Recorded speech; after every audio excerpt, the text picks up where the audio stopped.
सभी भाइयों को मेरी माताजी की तरफ से और मेरी तरफ से जय माता दी। आज भाइयों नवरात्रि का पहला दिन है और आज सुबह सुबह हमारे एक मित्र का फ़ोन आया। वो मुझे नवरात्रि की बधाई दे रहे थे, तो अचानक से उन्होंने बातों बातों में ऐसे ही पूछ लिया कि ये बाबा भाई ये शैलपुत्री का क्या अर्थ है। तो अब जितना थोड़ा बहुत मुझे पता था, जो मैंने सुना था और जो मैंने सुना था वो मैंने उनसे बोला कि भाई शैलपुत्री का अर्थ जो है बेसिकली शैल माने शिखर, यानी कि शिखर की पुत्री। और वो शिखर हो जाता है, माना जाता है कि वो पर्वत का ही शिखर होता है। तो पर्वत यानी कि पर्वत की पुत्री, यानी कि हिमालय की पुत्री। तो हिमालय के शिखर की या पर्वतराज की पुत्री है, यानी कि देवी पार्वती हैं और उनके किसी रूप में से किसी एक को बोलते होंगे शैलपुत्री। तो खैर वो इतना बहुत था उनके लिए, उन्होंने पकड़ लिए बात, संतुष्ट हो गए कि हिमालय की पुत्री को या पर्वतराज हिमालय की पुत्री के शिखर एक ही चीज़ है, उनकी पुत्री है और वो माता पार्वती है और विभिन्न और भी नाम है उनके। यार इतना बहुत था उनके लिए वो। फिर उसके बाद क्या हुआ कि मैंने ध्यान दिया इस विषय पे, और जो मैंने श्रद्धेय गुरुजी हमारे जो नाला पानी में निवास करते हैं और श्रद्धेय स्वामी जी हैं, वो ऋषिकेश में निवास करते हैं। आचार्य वो भी श्री गंगानगर ऋषिकेश में निवासी हैं। और भाई जी हमारे देहरादून में हैं। और पंडित जी, जो मेन पंडित जी को काफ़ी नॉलेज थी इस बारे में, उनसे जो मैंने थोड़ा बहुत जो ज्ञान प्राप्त किया है। हमारे पंडित जी छत्तीसगढ़ में रहते हैं, यहाँ से करीब 2000 किलोमीटर दूर रायगढ़ में।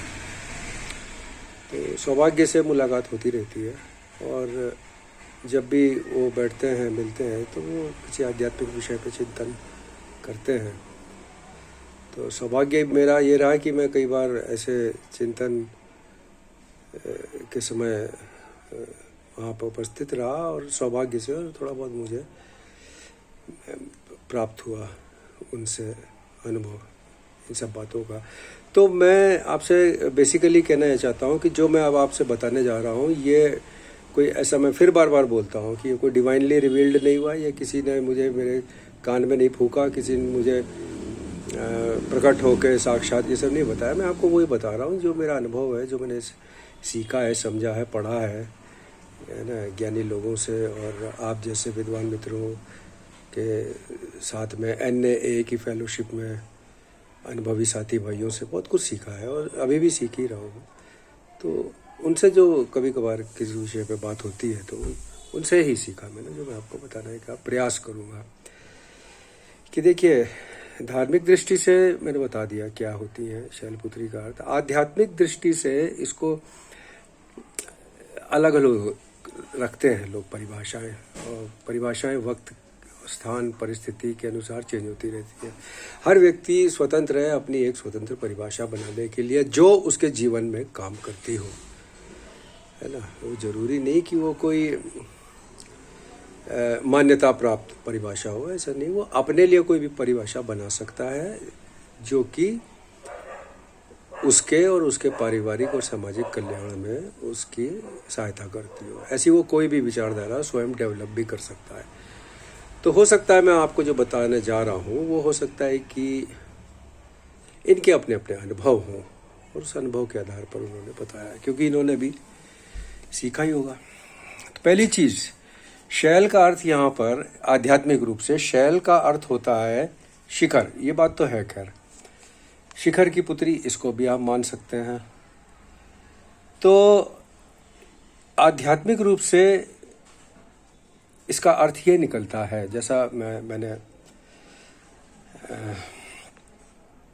सीखा है, समझा है, वो जो थोड़ा बहुत मेरे पास, मैंने अपनी सहूलियत के लिए थोड़ा मैंने बनाया है इसको, कि इसका अर्थ है चेतना का सर्वोच्च स्थान, जो हाईएस्ट स्टेज है कॉन्शियसनेस की, जो ऊर्जा की या एनर्जी की जो हाईएस्ट फॉर्म है, हाईएस्ट स्टेज है, सॉरी, उसे आप शैलपुत्री का नाम दे सकते हैं। तो ये आपने देखा होगा, या ये सामान्य अनुभव की बात है, कि ऊर्जा जब जो होती है, एनर्जी यानी कॉन्शियसनेस यानी कि चेतना, जब ये अपने चरम स्तर पर होती है, हाईएस्ट स्टेज पे होती है, तभी आप इसका अनुभव कर सकते हैं, अन्यथा आप इसका अनुभव नहीं कर पाएंगे, है ना। चेतना आप सुबह से शाम तक आपके रहती है ना, पर आप इसका अनुभव नहीं करते कि हम चेतन हैं। तो जब ये चेतना इस चेतना की ओर मुड़ जाती है कि हम सब चेतन हैं, तो वो एक उसकी फॉर्म बदल जाती है। तो उस समय आप अनुभव करते हैं चेतना का, कॉन्शियसनेस का, यानी कि एनर्जी का, यानी कि ऊर्जा का। आप उस समय उसका अनुभव करते हैं जब ये अपने उच्चतम स्तर पे होती है। तो चेतना का जो सर्वोच्च स्थान होता है, वो एनर्जी का एक ऐसा चरम स्तर होती है जहां आप इस हाईएस्ट स्टेज पे एनर्जी का अनुभव या चेतना का अनुभव कर सकते हैं। क्योंकि अगर वो हाईएस्ट फॉर्म में नहीं होगी, लोअर फॉर्म में होगी, तो आप उसका अनुभव नहीं कर पाएंगे। और ये चीज़ आप अपने सामान्य अनुभव से भी जान सकते हैं कि चेतना का स्तर अगर कम हो तो आप उसका अनुभव नहीं कर पाएंगे, है ना। चेतना माने अवेयरनेस बेसिकली, और अवेयरनेस में एकाग्रता का या जागरूकता में एकाग्रता का बहुत महत्व है। और दोनों एक ही चीज़ को आप कम से कम मान सकते हैं, दोनों चीज़ों को। तो अगर एकाग्रता या अवेयरनेस आपकी हाईएस्ट फॉर्म पे है, तभी आप उस चीज़ का अनुभव कर सकते हैं, उस कॉन्शियसनेस का। वरना आप चेतना का अनुभव लोअर स्टेजेस पे है अगर, तो आप नहीं कर पाओगे। तो क्या होता है कि ये एनर्जी यानी ऊर्जा यानी चेतना यानी कॉन्शियसनेस की अनुभूति करने के लिए आपको अपनी चेतना को बहुत हाईएस्ट फॉर्म पे ले जाना पड़ेगा। और जब चेतना अपने हाईएस्ट फॉर्म पे आएगी, तो बेसिकली क्या होगा कि आपको एक अनुभव प्राप्त होगा उस चेतना का।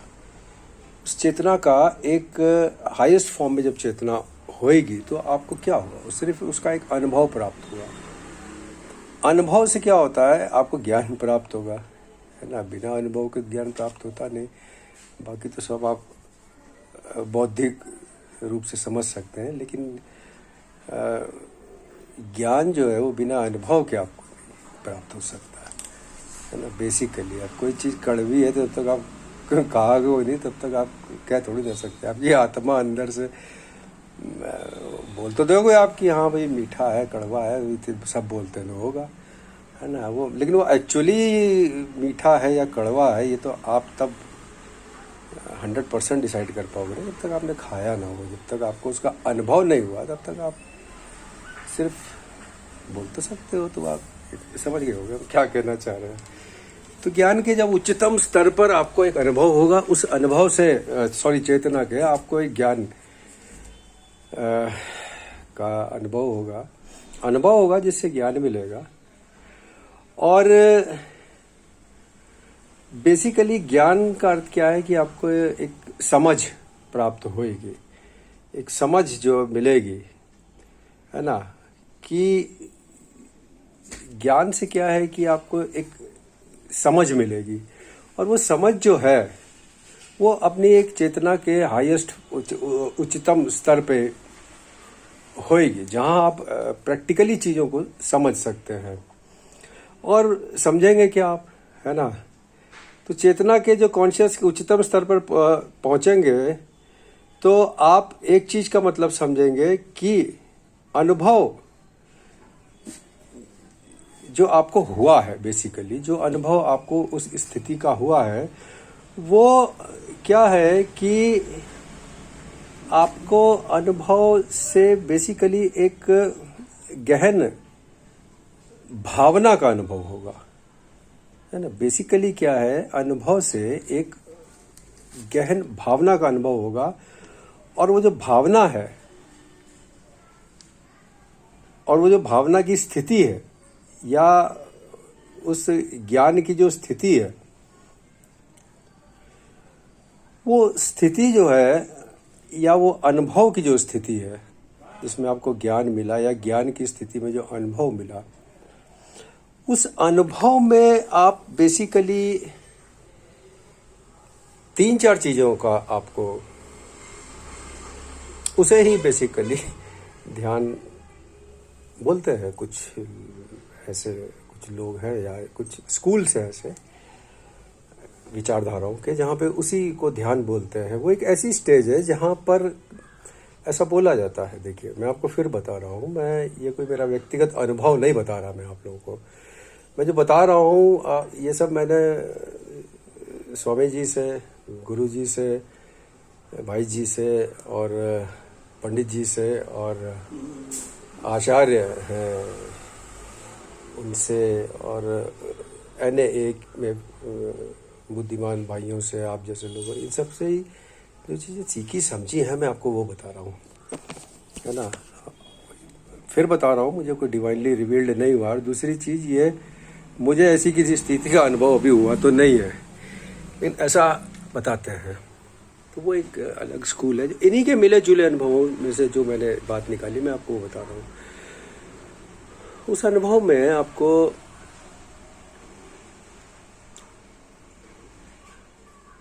अनुभव करता जो है बेसिकली क्या है कि इस अनुभव में अनुभव करता जो है वो अनुभव करता का अनुभव में अनुभव करता है। ये बड़ी बहुत सिंपल सी साधारण सी एक परिभाषा बताई है हमारे कि उस स्थिति में अनुभव करता जो है वो अनुभव करता का अनुभव में अनुभव करता है। और जब वो ऐसी चीज को अनुभव करता है तो उसे पता चलता है कि यार ये अनुभव करता और ये अनुभव, है ना, और अनुभव करने जिसका वो अनुभव करता है, ये सारी चीजें साली एक है, अद्वैत है ना, एक ही है। तो ऐसी स्थिति में पहुंच जाता भाई जी वो। तो ज्ञान की उस स्थिति को शैलपुत्री बोला गया है, क्योंकि ज्ञान स्त्रीलिंग शब्द है, ज्ञान की पुत्री, नहीं सॉरी, वो ज्ञान जो है उसकी पुत्री माना जाता है। तो ये सर्वोच्च ज्ञान इसको बोला जाता है। तो जो सर्वोच्च ज्ञान है, जो शिखर से आपको ज्ञान का प्राप्ति हुई है, वो प्राप्ति यही है कि भैया ऐसा सुना है, बता रहा हूँ भाई जी मैं, कि सब एक है, अद्वैत है ना, कोई डुअलनेस नहीं है, एक है सब कुछ, सब कुछ बेसिकली एक ही चीज है ना। तो इस स्थिति का जो अनुभव कर लेता है, जैसे कुछ गहन भावनाओं का अनुभव होता है, तो उसे ऐसा लगता है कि उस स्थिति को शैलपुत्री आध्यात्मिक दृष्टि से और विभिन्न विचारधाराओं का, मैं उसका बता रहा हूँ आपको, मैं अपनी को डेवलपमेंट नहीं करते। तो मैं आपसे फिर कह रहा है कि अगर कोई फिलॉसफी आपके जीवन में काम करती है बेसिकली, और आपका और आपके परिवार सामाजिक कल्याण करती है, तो उसको अपना लेता है व्यक्ति, है ना। तो अपनाना चाहिए या नहीं, तो उसके ऊपर डिपेंड करता है भैया, है ना। तो ये फिलॉसफी ये कहाँ से मैंने सीखी है, मैंने बता दिया आपको। अब ये काम कर भी सकती है और नहीं भी कर सकती है ना। दोनों चीज़ हो सकती है भाई ये। तो आप कोशिश कर सकते हैं। फिर बता दूं मैं आपको, काम कर भी सकती है और नहीं भी कर सकती है, हो सकता है। And the choice is always yours. देख लो भैया, है ना, देख लो क्या ठीक लगता है आपको। आप सभी को मेरी माता जी की तरफ से और मेरी तरफ से जय माता दी।